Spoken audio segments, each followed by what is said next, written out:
Esto es El Popular en Radio, un encuentro semanal de información y análisis.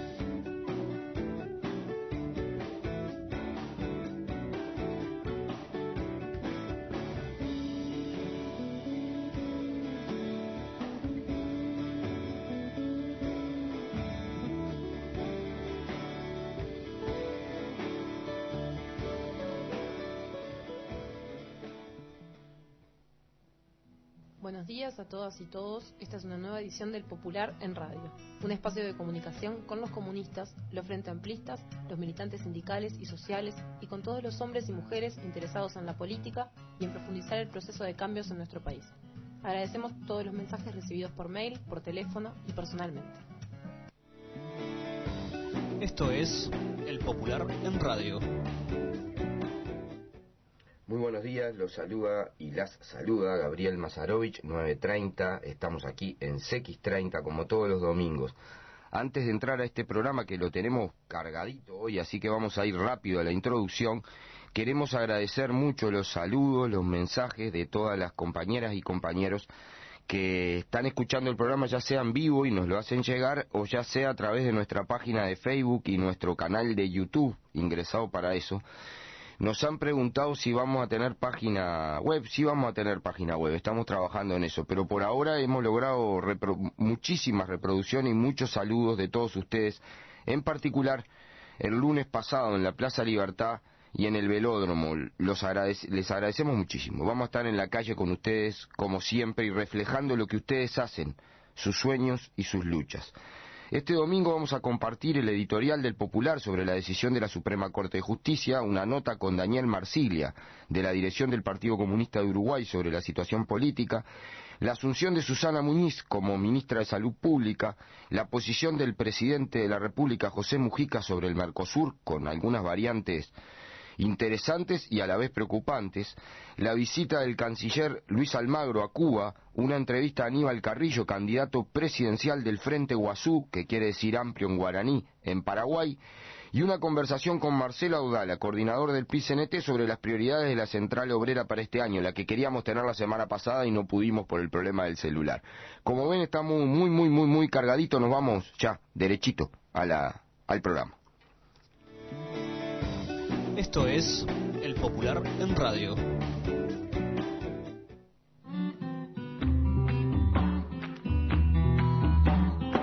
Editorial, la opinión de El Popular. Compartimos con ustedes el editorial del Popular. Esta semana se titula ¿Se puede defender la ley enterrando la verdad e impidiendo la justicia?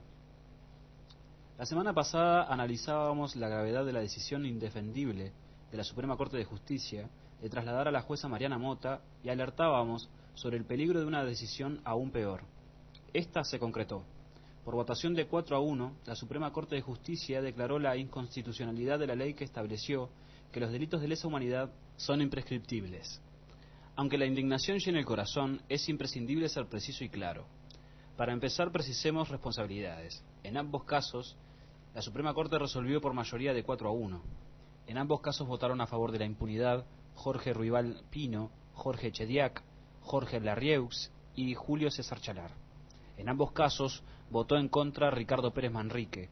Los 4 magistrados que votaron por la impunidad y los impunes ingresaron al Poder Judicial durante la dictadura e hicieron carrera como jueces y fiscales en ese periodo. Pérez Manrique ingresó luego de la recuperación democrática. Conviene recordar y precisar este concepto cuando desde la derecha se acusa al gobierno, a la izquierda y al movimiento popular de presionar indebidamente al Poder Judicial y a los magistrados. Para empezar, señalemos entonces que estos 4 magistrados, celosos guardianes de la Constitución, se formaron y fueron operadores de una justicia intervenida, ciega, sorda y muda, y fueron cómplices de la peor violación a la Constitución. No están en cuestión las instituciones, ni se avasalla nada. Se cuestiona la decisión de 4 magistrados, con la historia que tienen, electos por acuerdos políticos en el Parlamento.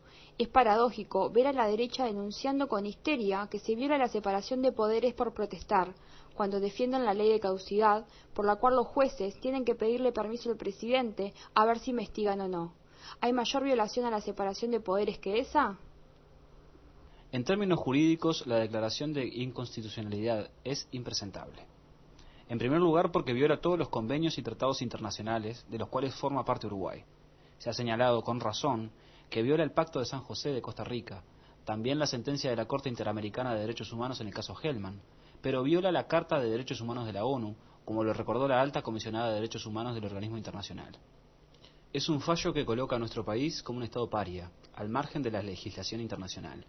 En términos de derecho, es un fallo retrógrado a contramano de la historia. Con el criterio aplicado por los 4 magistrados que votaron en mayoría, el juicio de Nuremberg no habría ocurrido, los criminales nazis no habrían sido juzgados. Los asesinatos en los campos de concentración y las torturas hubieran sido juzgados como simples homicidios. Para los 4 magistrados que componen la circunstancial mayoría, no existió terrorismo de Estado, no existieron delitos de lesa humanidad, no fue el Estado el que planificó y ejecutó la represión. Fueron actores aislados a los que se les dio por ir por el país y los países vecinos torturando y matando. Vale recordar que la sentencia de la Corte Interamericana de Derechos Humanos es obligatorio para todo el Estado. El Poder Ejecutivo y el Legislativo están dando pasos para cumplirla. El Poder Judicial la desacata. Estos 4 magistrados son reos del delito de desacato. Es cierto que el fallo es por un caso en particular, y no en general, y que por lo tanto no significa el archivo automático del resto de los casos. Pero también es cierto que no es un hecho aislado. La jueza Mota no aplicó nunca la ley hoy declarada inconstitucional, asumió la preeminencia del derecho internacional. Sus fallos no son afectados por este dislate de la Suprema Corte. Por eso la sacaron. De hecho, los jueces efectivamente pueden seguir investigando e incluso procesando, amparados por la sentencia de la Corte Interamericana de Derechos Humanos y por los instrumentos jurídicos internacionales refrendados por Uruguay. El mensaje de la remoción de Mota es claro, pero ¿estarán dispuestos a remover a todos los jueces que cumplan con la ley? ¿Llegará a tanto su compromiso con la impunidad y con los impunes? También está la dimensión política. Lo señalábamos la semana pasada y lo reiteramos. Aunque sean temas incomparables y consecuencias muy diferentes, la decisión sobre el impuesto a la concentración inmobiliaria rural y estas 2 referidas a los derechos humanos tienen un mensaje muy claro: el poder no se toca.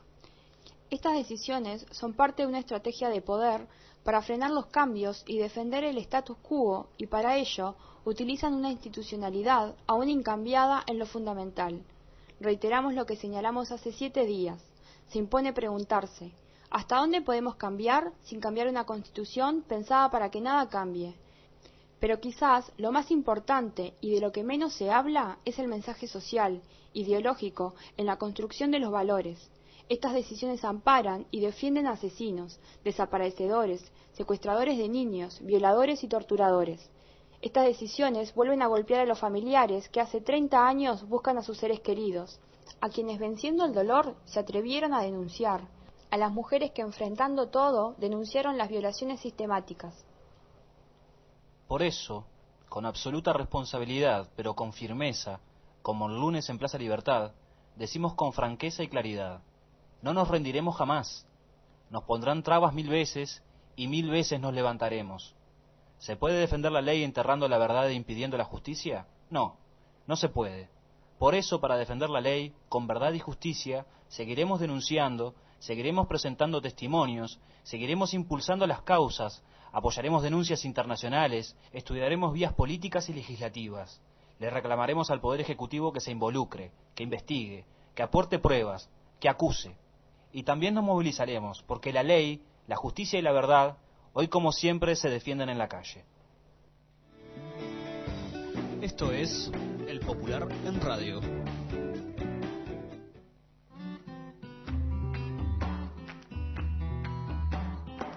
Derechos humanos. La lucha por verdad y justicia no cesa.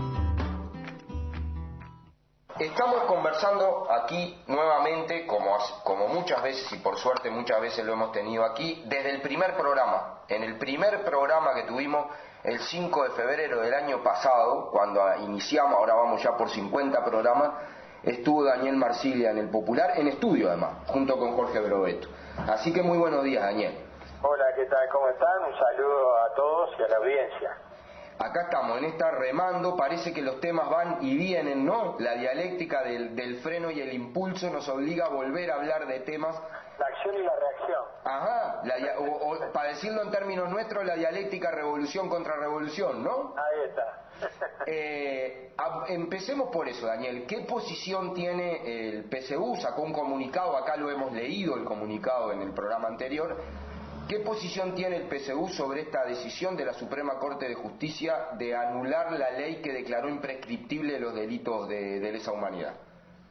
Bueno, en primer lugar, nosotros lo que siempre hemos analizado, que como decías tú recién, el año pasado nosotros en el último Comité Central, las resoluciones que sacábamos decía que de alguna manera el campo popular, el proyecto de cambios, el avance de la clase obrera y del propio Frente Amplio había retomado la ofensiva en el proyecto transformador.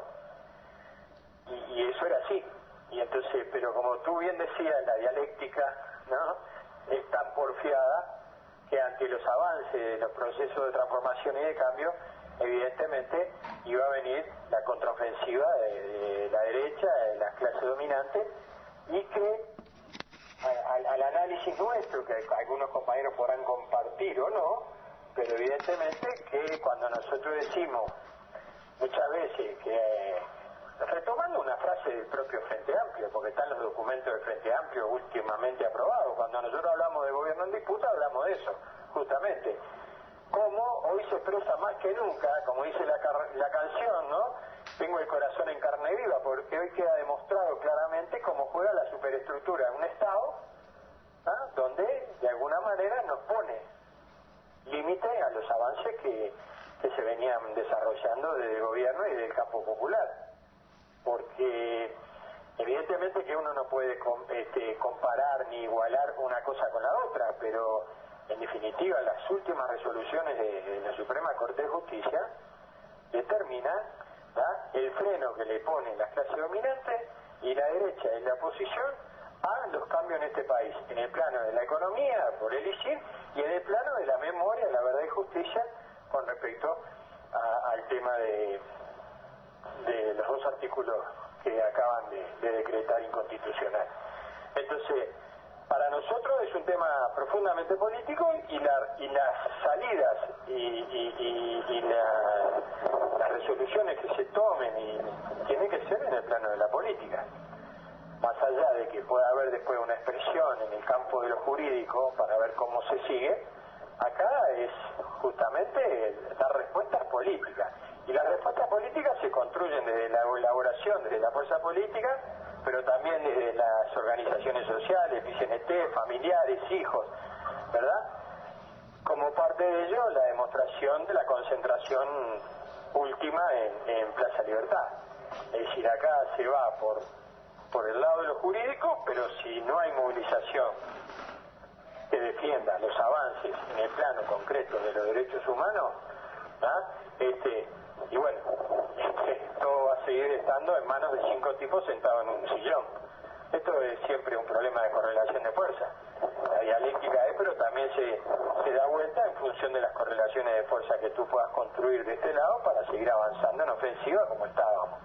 Y por último, el tema de los derechos humanos, siempre lo hemos sabido nosotros, que también es un problema de correlaciones de fuerza, porque es una pelea permanente, ¿no? La construcción de la memoria, de la historia del Uruguay, ¿verdad?, y la pelea por verdad y justicia va a ser una pelea permanente en las sociedades, ¿verdad?, y la memoria hace que las nuevas generaciones retomen las banderas de esa lucha también, porque evidentemente que este es un proceso que tiene que ver con lo que pasó en la dictadura, el golpe de Estado, pero que tiene que ver en definitiva con la cultura de los pueblos, porque acá nos robaron a nuestros niños, secuestraron a nuestras mujeres, las violaron, hicieron desaparecer nuestros compañeros, pero también nos robaron la cultura, nos robaron la educación, nos robaron el pueblo en sí, ¿no? Es decir, como en términos generales. Entonces,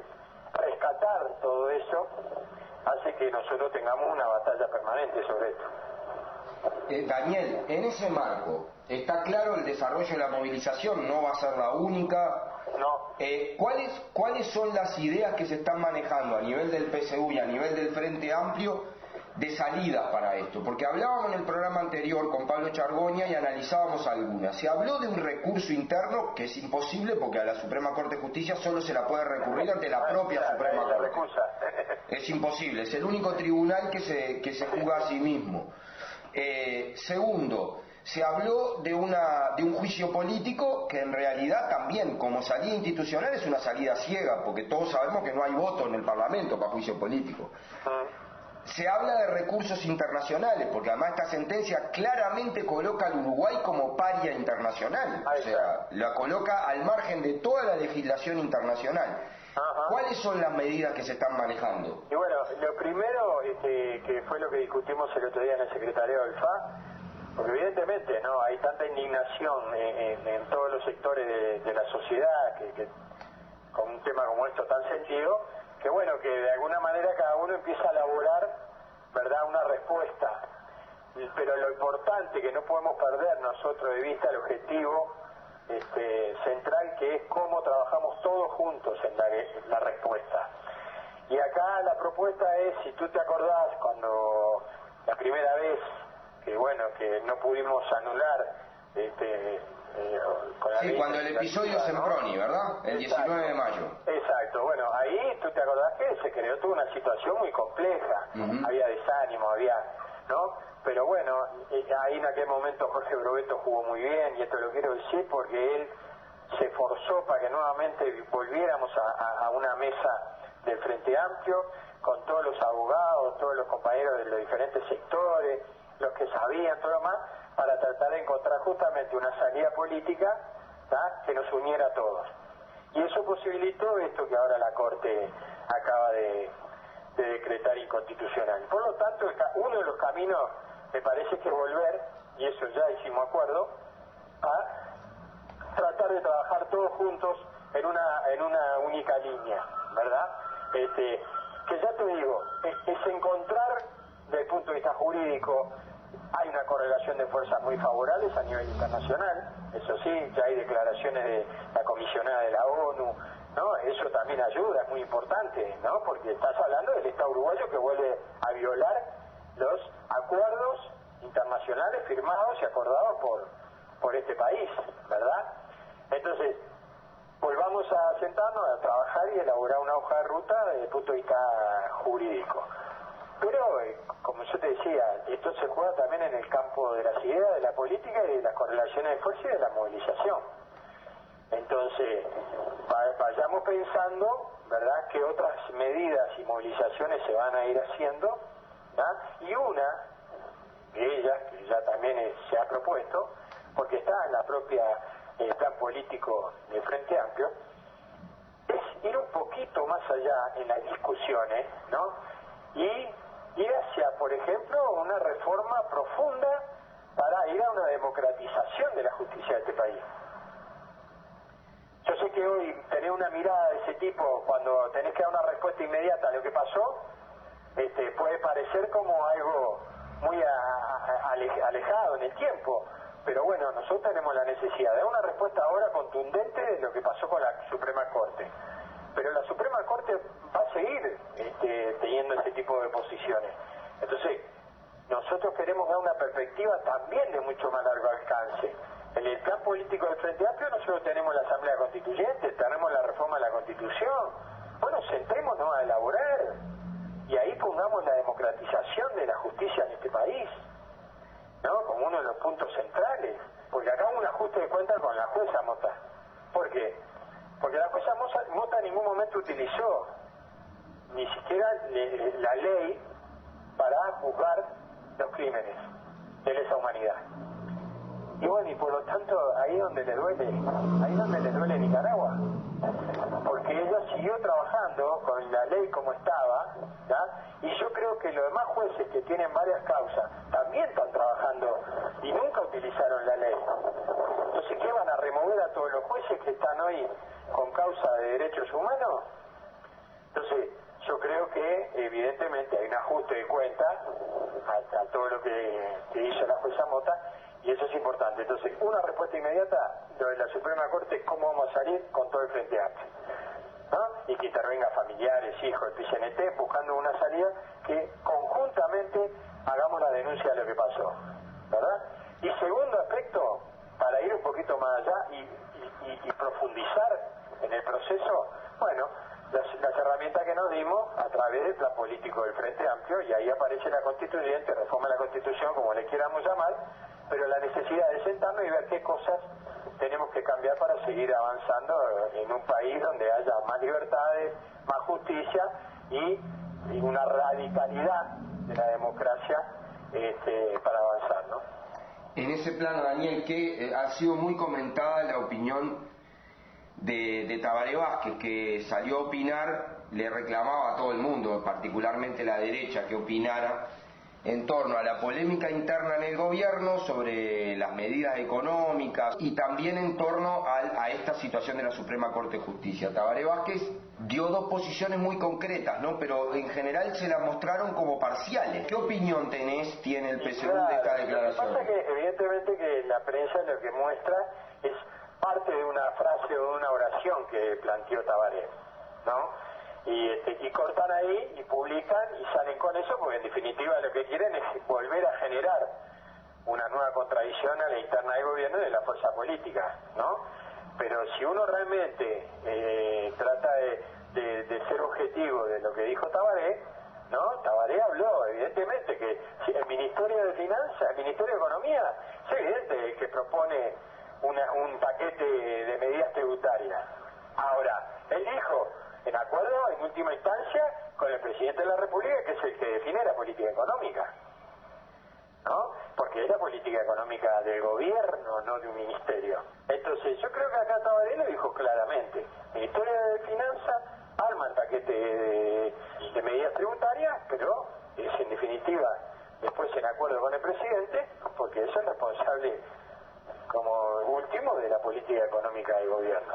Eso me parece que es lo que le falta a la prensa, que nunca lo colocó. Nunca se jugó ni para un lado ni para otro, porque creo que el gobierno propio de Tabaré demostró que no era un problema de jugarse de un lado para otro, porque aparte siquiera siempre jugar en equipo. Y Tabaré lo dijo, esto se hace en equipo. Tampoco lo nombra, ¿no? Esa frase. Y en el tema de la justicia, lo mismo. A ver, nadie dijo no se acata. ¿Por qué? Porque en definitiva la Suprema Corte de Justicia decretó determinadas inconstitucionales y se acató. Entonces acá no hay ninguna duda ni del gobierno ni de la fuerza política. El ICIDE se dejó de cobrar, ¿no? Y este proceso ahora de estos derechos humanos también nos determina lo que resolvió la justicia.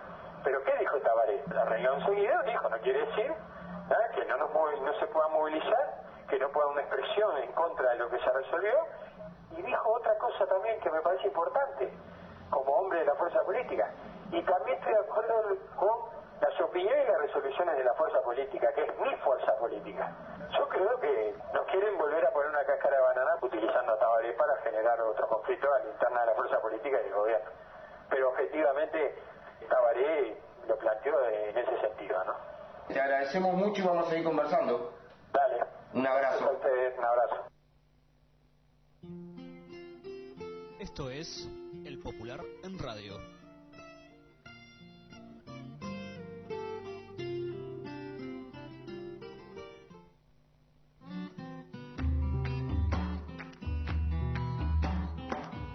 Gobierno. La marcha del cambio. Seguimos a Marcha Camión con el programa, pero antes, como llegan mensajes y consultas, nos preguntan el tema de si la Corte votó 4-1, que no fue por unanimidad. Sí, no fue por unanimidad, no. Fue 4-1 en todos estos casos. Y el magistrado Pérez Manrique votó en contra tanto del ISIR como de la sanción a la jueza Mota, como de la declaración de inconstitucionalidad. Es más, porque como merece que se sepa, estamos trabajando para en la edición próxima del Popular escrito poner los fundamentos de Pérez Manrique, el único magistrado que no fue funcionario de la dictadura, de los 5 que están en la Suprema Corte de Justicia, que son muy fuertes en el caso de por qué no se puede declarar inconstitucional la imprescriptibilidad de los delitos de lesa humanidad. Lo vamos a hacer. Anunciamos en el popular escrito también la recusación que presentó la jueza Mota a la decisión de su traslado, que también es muy importante y muy fuerte. ¿Qué queremos decir? Que hay maneras de resistir esto, de cuestionar, de discutir, que el cuestionamiento no es, como dice la derecha, a las instituciones, sino a la gente que circunstancialmente integra esas instituciones. Que es muy cómico que nos hablen de independencia política cuando Gonzalo Aguirre es vicepresidente de la República, es el que les está escribiendo la sentencia y el corredactor de la ley de caducidad, y que causa por lo menos gracia ver a la Asociación Rural que apoyó la dictadura, apoyó el golpe de Bordaberry, y que, recordemos, ni siquiera fue invitada a las conversaciones de la salida de la dictadura, porque todos estábamos de acuerdo que la Asociación Rural, uno de cuyos principales dirigentes era el señor Bordaberry, y uno de cuyos principales incidentes hoy es el nene, Pedro Bordaberry, fue uno de los principales operadores, así como el país fue el alcahuete funcional de la dictadura, la Asociación Rural fue uno de sus operadores. Entonces, digamos las cosas como son y dejémonos de cosas. Vamos a pasar al gobierno. Susana Muñiz asumió como nueva ministra de Salud Pública. Contamos quién es Susana, 48 años, militante a la salida de la dictadura en la Facultad de Medicina para tirar a la dictadura, ella sí, desde la FEU, con toda su carrera personal desarrollada en salud pública, en el Centro Regional de la Costa, en Jardines del Hipódromo, con una última responsabilidad en los últimos años de la segunda nivel de asistencia en el interior del país, con responsabilidad directa sobre 22 hospitales.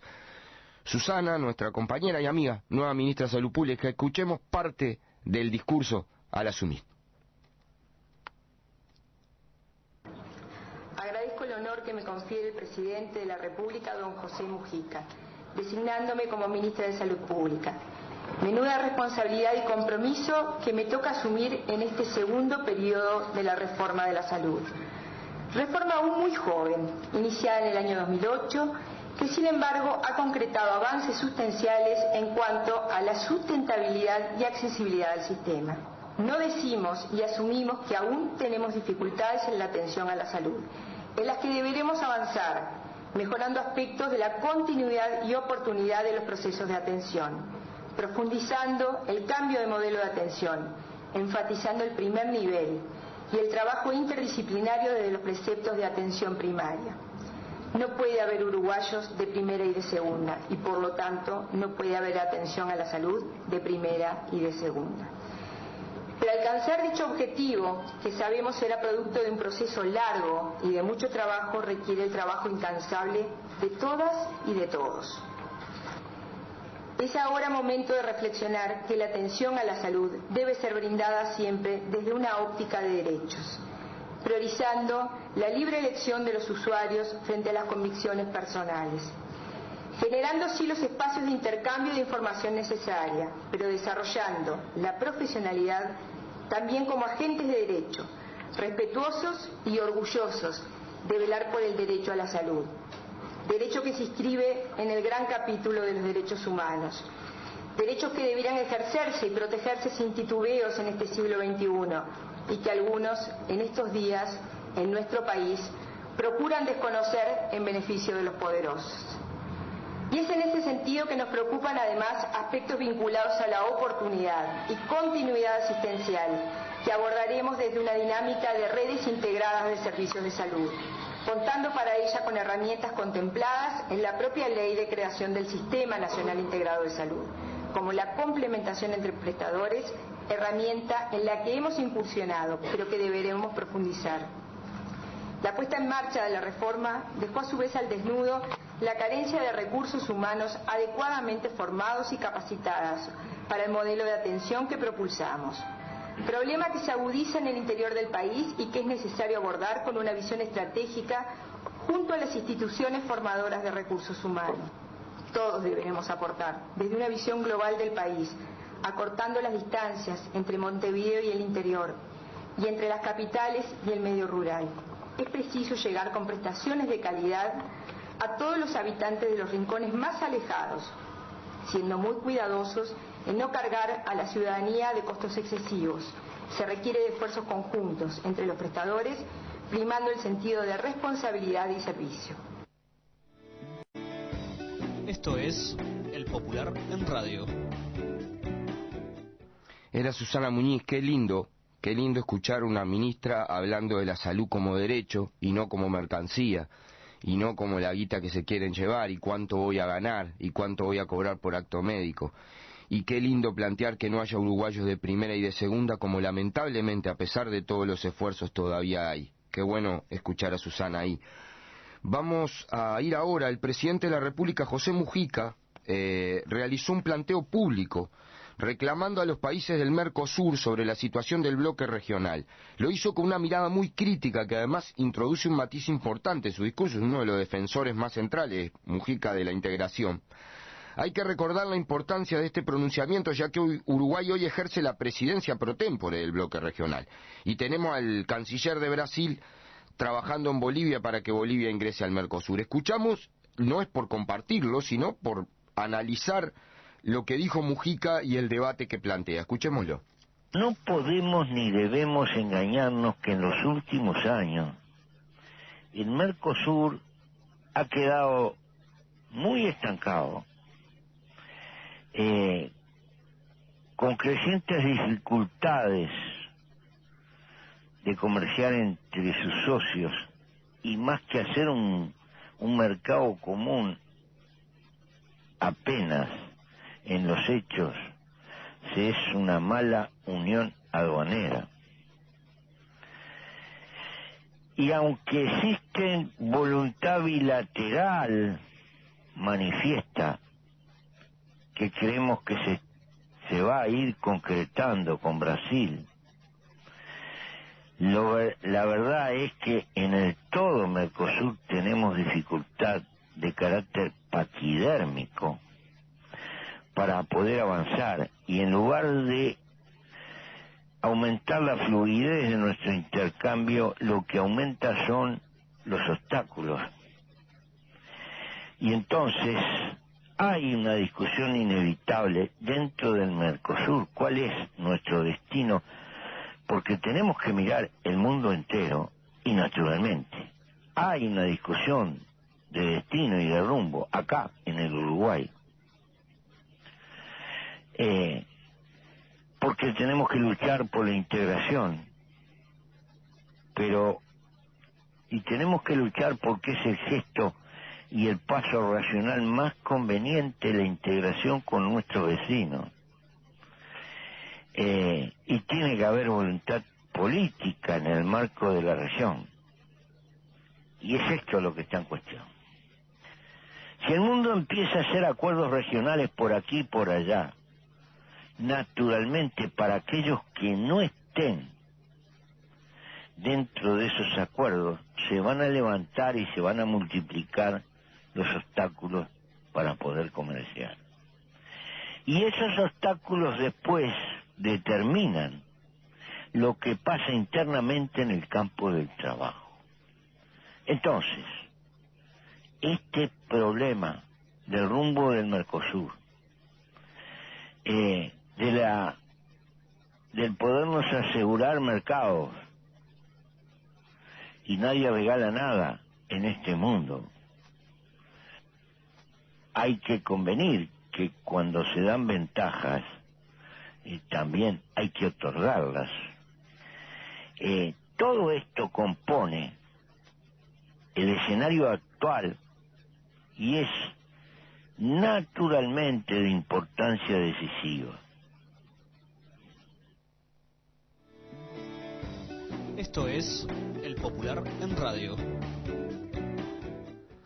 El aporte de este audio, porque a veces cuando se discute es conveniente escuchar las ideas completas, ¿no? Y no escuchar los titulares que se largan. Yo leí en un diario que Mujica habla del Tratado de Libre Comercio con Estados Unidos y irse del Mercosur. Ustedes escucharon lo que dijo Mujica, ¿no? Que no tiene absolutamente nada que ver con un Tratado de Libre Comercio con Estados Unidos, y que hay un planteo de debatir en este terreno, que notoriamente es un debate muy interesante en el que nos tenemos que posicionar. Para entender que la realidad no es lineal y que todo, como dice un amigo de la dialéctica, todo tiene que ver con todo, el canciller Luis Almagro visitó Cuba, una visita muy importante, fue en visita oficial. Es muy importante porque Uruguay, como estábamos diciendo, preside actualmente el Mercosur y Cuba, en un hecho histórico, preside la CELAC, es decir, están los dos que presiden las instancias regionales más importantes reunidos. Almagro se reunió con los familiares de los 5 cubanos presos en Estados Unidos y tuvo una larga reunión con Raúl Castro, el presidente de Cuba, y con el canciller cubano. Almagro invitó a Raúl Castro a visitar Uruguay y aceptó una invitación para que Mujica visite Cuba. Escuchemos a Almagro su visita a Cuba. Tuvimos la reunión con el presidente Raúl Castro. Esta reunión comprendió temas bilaterales, la invitación de Uruguay a Cuba para que y el presidente Raúl Castro puntualmente para visitar Uruguay durante la cumbre del Mercosur, así como la que ya habíamos recibido para la visita del presidente Mujica a La Habana. Hicimos un repaso de los temas regionales, puntualmente desde aquello que tiene que ver con el combate al crimen organizado, la situación en Paraguay, la elección en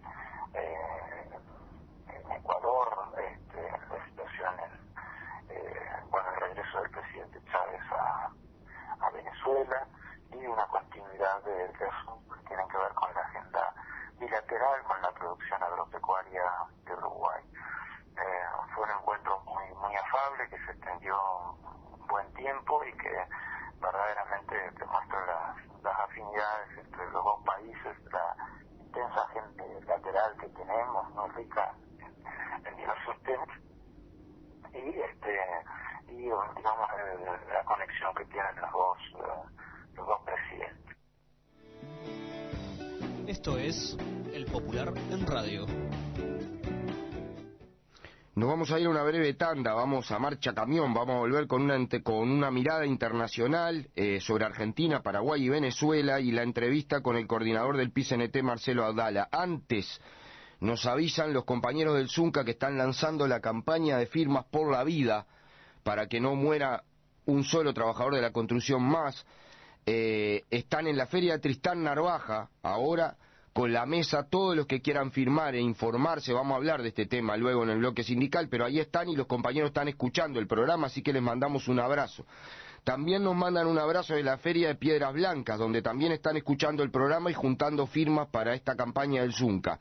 Y por último nos mandan un saludo, que lo queremos decir, los compañeros del Comité Central de la UJC, que están reunidos, parece que todavía no llegó el quórum porque algunos se habrá dormido y están escuchando el programa. Le mandamos un abrazo enorme a todas las compañeras y compañeros de la querida y entrañable Juventud Comunista, con los que compartimos el viernes un activo precioso de discusión sobre cómo luchar, cómo llevar la solidaridad a quienes más lo necesitan. Nos vamos a la tanda.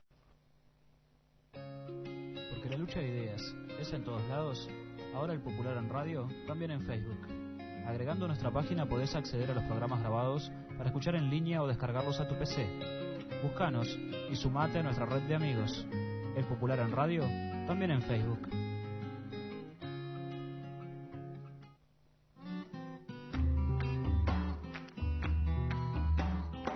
Internacionales. Una mirada al mundo con el sur como norte.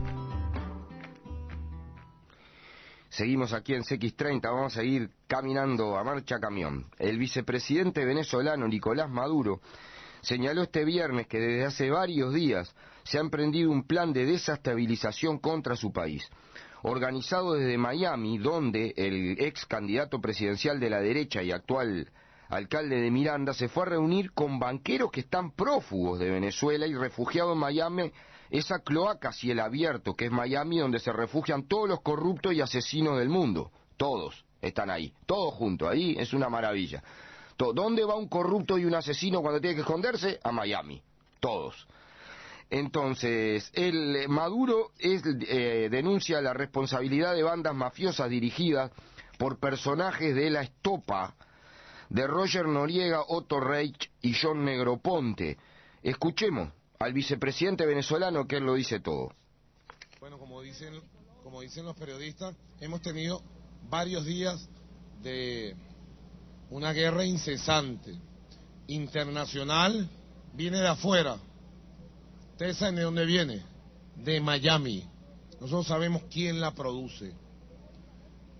Forma parte de las bandas mafiosas mayameras dirigidas por Roger Noriega y por Otto Reich, que son del clan de mafiosos y asesinos de John Negroponte. Forman parte de un ala imperial, del poder imperial de los Estados Unidos, que es el ala que ha hecho más desastres y guerras en nuestro continente, y que siempre respaldó los golpes de Estado, desestabilizaciones, represiones masivas contra los pueblos. Estuvieron detrás del Plan Cóndor, que desapareció y asesinó a millares de jóvenes en Sudamérica. Estuvieron detrás de la intervención militar contra el pueblo de Nicaragua en los años 80.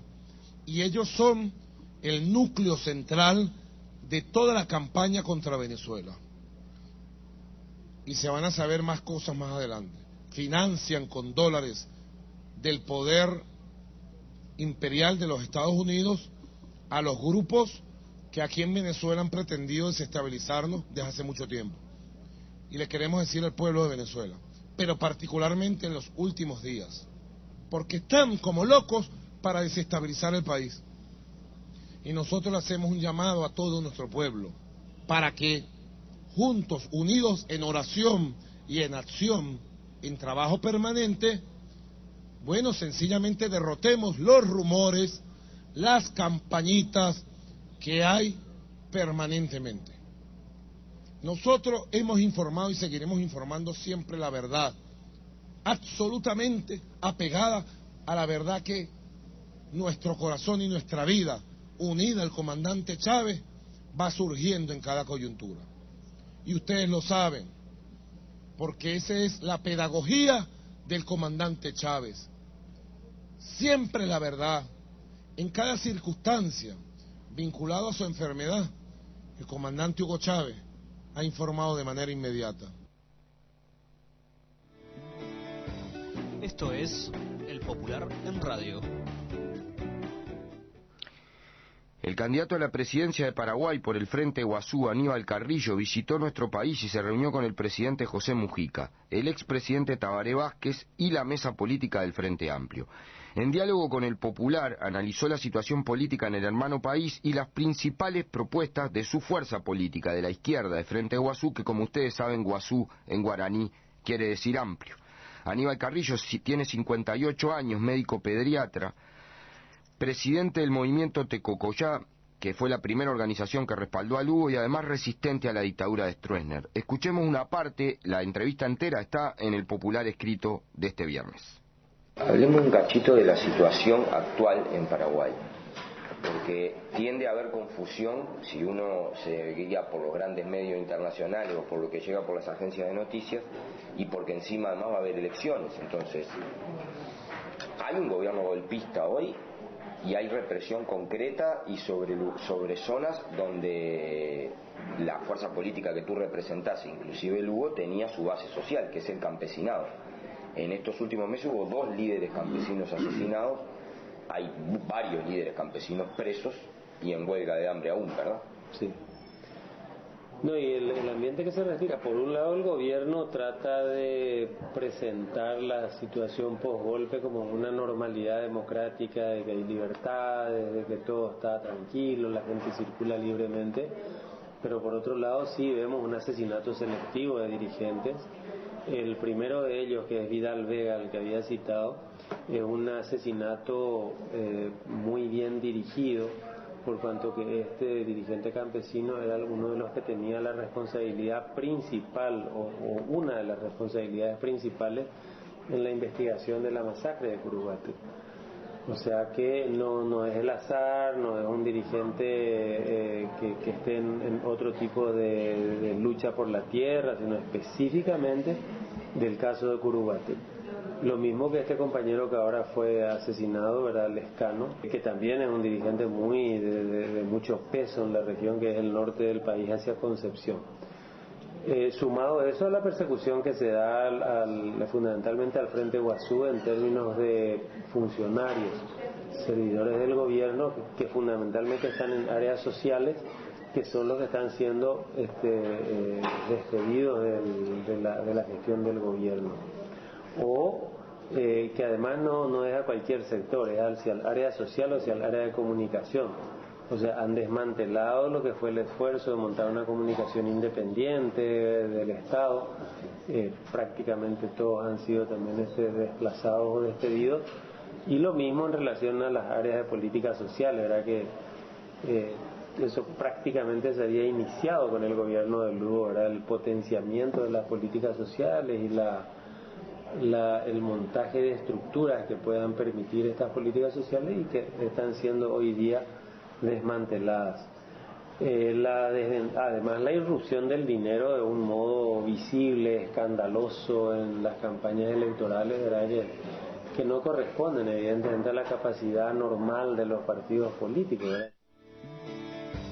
Esto es El Popular en Radio.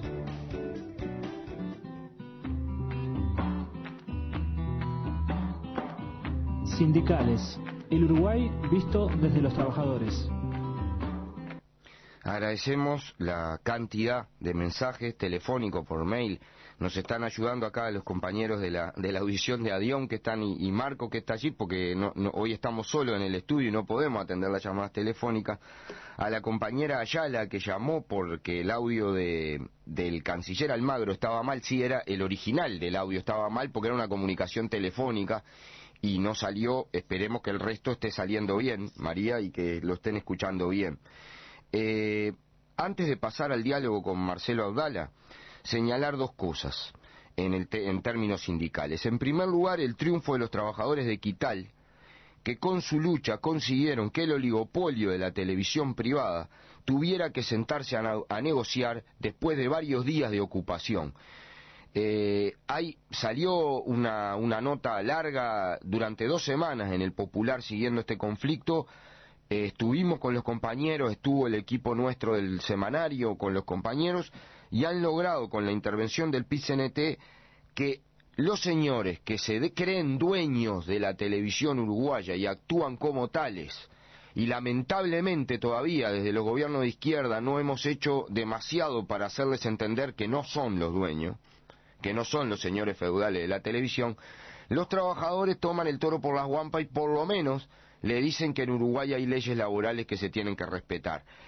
Un abrazo muy grande a toda esa gurizada, que hay mucha gurizada joven que ocupó durante tantos días, y a los compañeros que rodearon solidariamente ese conflicto, y a los medios como El Popular, como La 30, como Canal 5, que lo sacamos, porque obviamente para todo el resto de los medios de comunicación, los extraordinarios investigadores de búsqueda del País, del Observador, el conflicto, como era con los nenes que son dueños de la televisión, no existió. No dieron ni media palabra. Y en los 70.000 informativos inmundos esos que pasan por televisión y que consumimos como si fueran arveja, tampoco existió el conflicto de esos compañeros. Además queremos también plantear que este jueves murió otro trabajador de la construcción. Esta vez fue en Montevideo, en una obra de Maldonado y Juan Polié. El compañero cayó mientras colocaba una membrana de impermeabilización. Se llamaba Oscar Mesa, tenía 58 años y 3 hijos. Es el segundo trabajador de la construcción que muere en el año. El primero, como ustedes recordarán, fue en Montes del Plata. El ZUNC ha lanzado una campaña nacional de firmas por la vida y una movilización, y es hora además de que el Frente Amplio se ponga las pilas y vote en el Parlamento la ley de responsabilidad penal para proteger la vida de la gente. En Uruguay, como decíamos en programas anteriores y escribimos en El Popular, muere un trabajador por semana y 700 trabajadores por año quedan gravemente discapacitados por las situaciones y las condiciones de trabajo que hay en Uruguay. Y no puede ser. No puede ser. Vamos a escuchar, vamos a recibir acá en el programa a Marcelo Abdala y vamos a ver cómo se está parando el PIT-CNT para este año. Estamos hablando con Marcelo Abdala, que viene de una asamblea de Libertad en una fábrica para organizar a los trabajadores allí. Marcelo, te queremos preguntar en primer lugar, ¿cómo se está posicionando? Vamos a dividir en dos estas cosas. Primero, ¿cómo se posiciona el PIT-CNT ante la declaración de la Suprema Corte de Justicia que terminó con la imprescriptibilidad de los delitos de lesa humanidad? ¿Y qué valoración haces de la marcha del lunes? Bueno, con respecto a lo primero, naturalmente que nosotros rechazamos la resolución de la Suprema Corte de Justicia por considerar que es un retroceso del camino de verdad y justicia que inauguró nuestro pueblo. Y además porque deja al país en una situación contradictoria. Por un lado, habiendo digamos, hecho suyo las resoluciones, por ejemplo, de la Corte Interamericana de Derechos Humanos, que considera imprescriptibles los delitos de lesa humanidad, los consideran delitos de carácter permanente y evidentemente juzgables en cualquier momento, que el país hace parte de esa resolución, de esa sentencia, y sin embargo la Suprema Corte de Justicia da por tierra con la forma interpretativa que el país se dio para promover verdad y justicia y terminar con la ley de impunidad.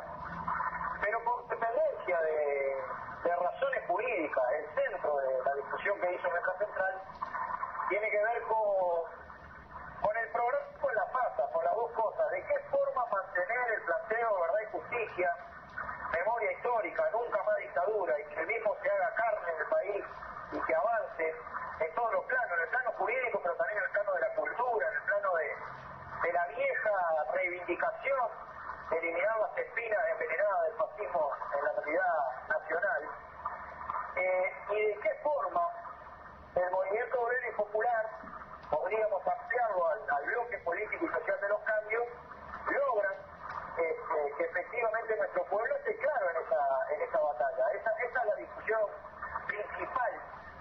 A partir de allí se encomendó a la Comisión de Derechos Humanos de la Central a que organice una serie de recomendaciones de lo que podríamos llamar el camino político-jurídico de llevar a la práctica esta cuestión programática de defensa y profundización de la democracia.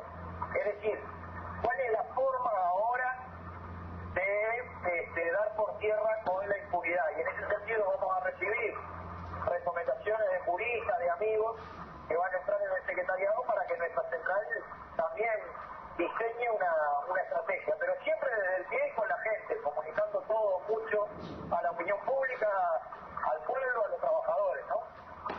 Impecable, Marcelo. En ese marco hubo además una discusión importante en estos días del secretariado del PIT-CNT que tiene que ver básicamente con la estrategia para este año, ¿verdad? ¿Cuáles fueron los ejes de esa discusión o de las resoluciones? Bueno, el primer criterio es tratar de centrar los acontecimientos en las cuestiones del programa.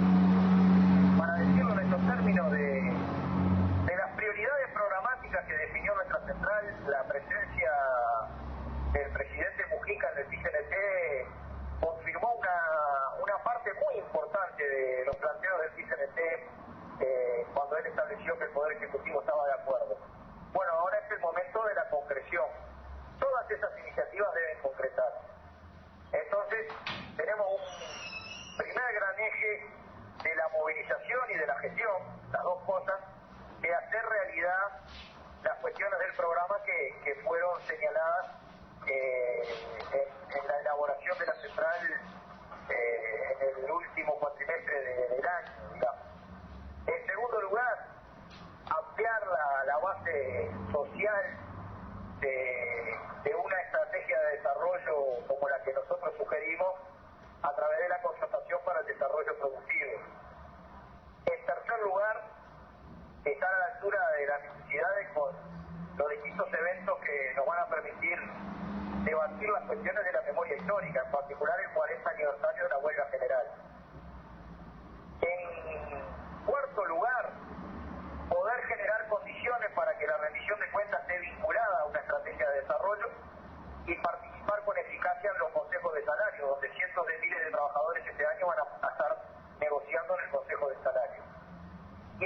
segundo y último lugar, fortalecer a todo nivel el grado de unidad, de conciencia y de organización de los trabajadores, la campaña por el fortalecimiento de la organización. Obviamente, aquí entra prácticamente toda la estrategia de la central, porque en cuestiones programáticas entra esto mismo que yo te estaba hablando de verdad y justicia. En cuestiones programáticas entra nuestra participación en el Congreso Nacional de la Educación, digamos, y los distintos eventos que se van a desarrollar, en particular un gran 1 de mayo a lo largo de lo ancho del país que efectivamente ponga esos ejes en movimiento en toda la ciudadanía. Impecable, Marcelo. Lo último que te quería preguntar para no robarte más tiempo. El PIT-CNT va a analizar en estos días esa estrategia, pero además no solo no descarta, sino que está implícita en ella nuevas movilizaciones, ¿verdad? Sin duda alguna que este va a ser un año con mucha movilización de los trabajadores por esta perspectiva, digamos. Todas estas cosas van a estar en debate el martes de la semana que viene en un secretariado especial para discutir el plan. En la elevación de todos esos elementos a consideración de todos nuestros gremios y plenarios departamentales, y en una mesa representativa que para dar el suficiente tiempo de discusión la vamos a hacer el 20 de marzo. Muchísimas gracias. Fuerte abrazo, Gabriel. Un abrazo.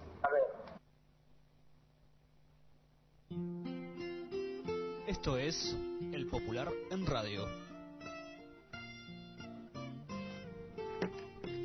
Llegamos al final de este programa 49 del Popular en Radio. Siguen llegando mensajes y al teléfono. Volvemos a reiterar, saludamos a los compañeros del Zunca que están juntando firmas en Tristán Narvaja y en Piedras Blancas y escuchando el programa, juntando firmas en defensa de la vida en esta campaña en búsqueda de 300.000 firmas para que no mueran los trabajadores y puedan regresar a su casa después de ir a trabajar, nada más ni nada menos. Y saludamos también, nos avisaban, nos tenemos acá, a los compañeros que están en la Feria del Parque Rodó, también dice que están compañeros vendiendo el Popular y escuchando la audición. Les mandamos un abrazo grandote a todos y gracias por escuchar, gracias por los mensajes. Agradecemos todo esto. Trabajamos para este programa quien les habla, Gabriel Mazarovich, Gabriela Pasturino, que se nos fue y está en La Habana, ahora en Cuba, por unos días, envidiada desde aquí. Le mandamos un saludo, si nos va a escuchar por internet alguna vez. No creo, yo si fuera ella no nos escucharía. Lois Artigas, Victoria Blanco, Lilian Firpo y Gustavo Antunes en la cabina. Ricardo Marroquín desde Guatemala dándonos una gran mano como siempre con los audios internacionales, y nuestro pulpo y amigo y compartidor de mate temprano, el compañero Marcos. Así que le damos un abrazo enorme. Es cierto, nos dicen en un mensaje ahora, el programa que viene es el programa 50 del Popular en Radio. ¿Van a hacer algo? La verdad que no habíamos pensado. Ahora, si se les ocurre algo que podamos hacer, no el domingo de mañana, sino el viernes de noche o alguna cosa, encantados con ustedes. Gracias por acordarse. Yo pienso que a veces que cuando decimos el número del programa nadie le da bolilla. Bueno, sí le dan. Gracias. Realmente sí es el número 50 el que viene. Veremos. Se escuchan ideas y propuestas. Un abrazo grande. Vienen los compañeros de La Voz de Adeón. No tengo más enemigos que los que se oponen a la pública felicidad. José Gervasio Artigas.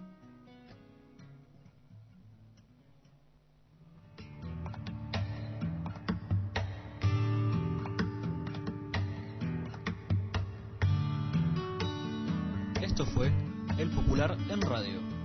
Para comunicarse con nosotros puede llamar al 29 29 11 91 o escribirnos a elpopular@gmail.com.